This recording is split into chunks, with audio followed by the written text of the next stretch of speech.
Hi, thanks for sharing your plan. I've got it open in Sheep Architect Premier X11. And the problem is simple.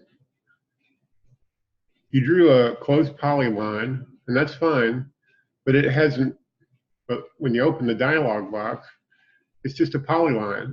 It's not a feature. The software can't read your mind. It's just a mechanical device. So you have to tell it everything that you want. So in the edit toolbar, this is the one, I've got mine floating, but it's normally parked down here. You go to this icon, select the intended feature, and then go over here and use this tool here. It says convert polyline. Left click on it, and then you have choices of what you can convert it to. One of those choices is a terrain feature. The reason you couldn't see it is because it's just a two-dimensional polyline. This converts it to a 3D object. Watch this.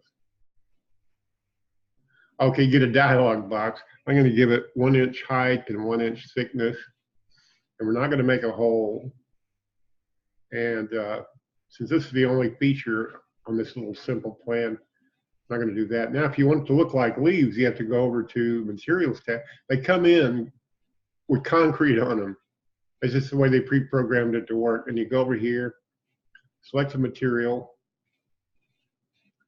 I'm going to go to Library Materials, and then Landscaping and Roadways.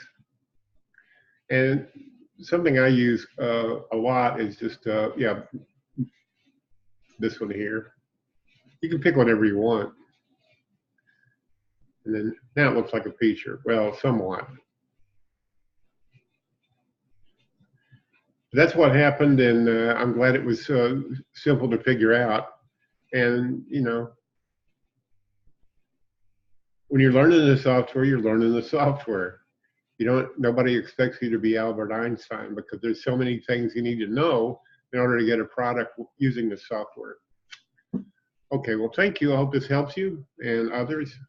Have a good day.